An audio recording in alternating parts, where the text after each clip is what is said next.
Our devotion as we read through the Bible in a year in the 1 Year Bible.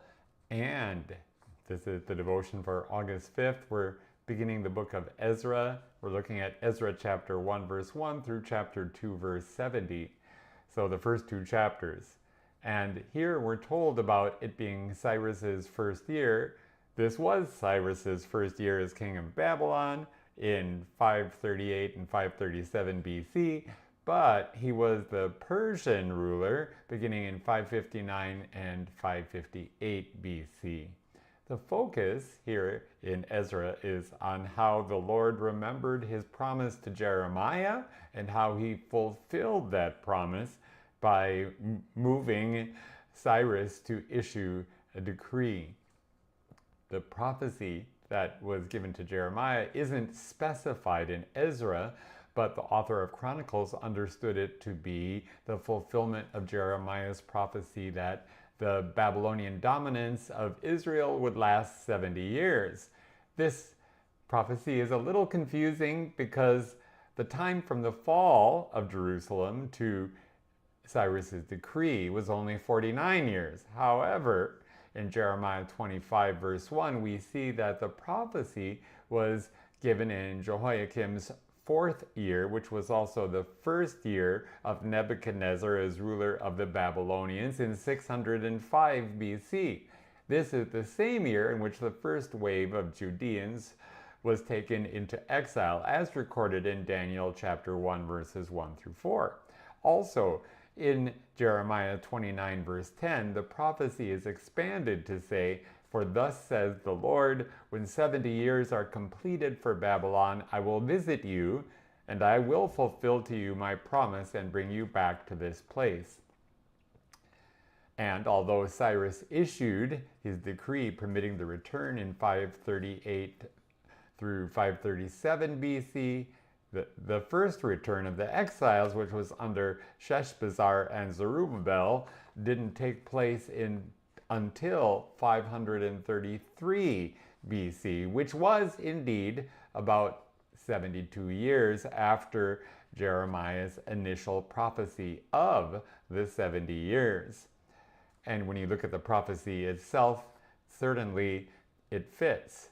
When it comes to prophecies also concerning time periods, we see that these time periods are often meant to be approximate. For example, in Genesis chapter 15 verse 13, it says that God told Abram that his descendants would be in Egypt for 400 years, but in Exodus chapter 12 verses 40 through 41, it says that they were in Egypt 430 years to the day.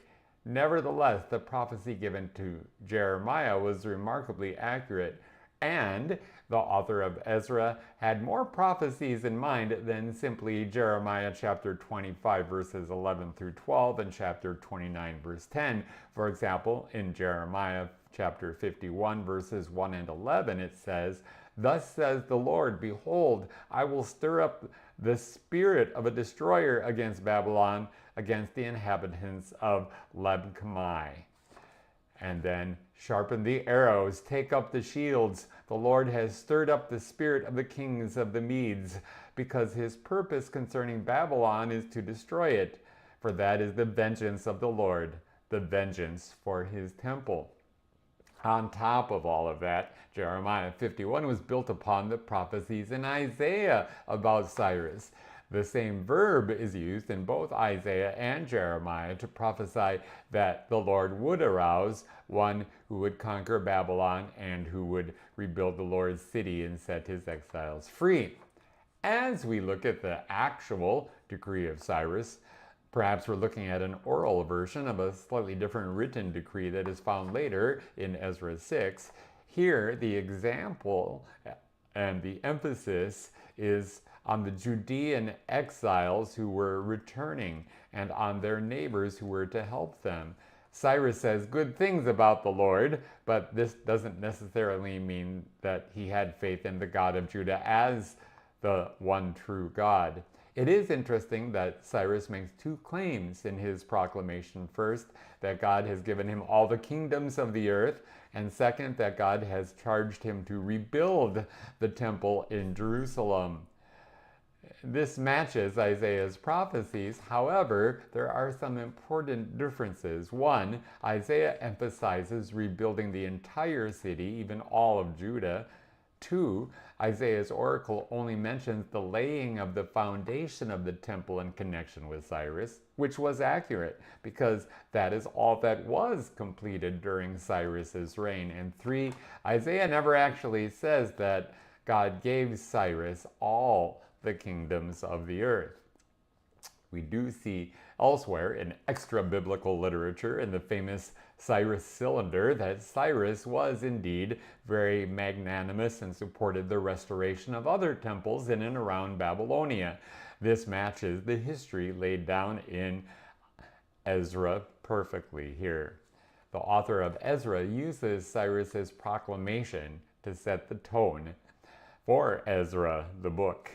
God is reestablishing worship at the temple in Jerusalem. He is graciously providing for a place where his people can come into his presence, offer sacrifices pleasing to him, and receive forgiveness from him.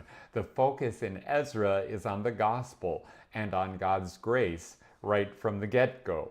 Once again, God is providing his ancient people with the Old Testament means of grace through worship and its prescribed sacrifices as he fulfills his word to Jeremiah. So that was a lot, but a good background, backstory, explanation of the first couple of chapters here in Ezra. There are many more things we could say, but that is good for now. May God be with you and bless you, and I'll look forward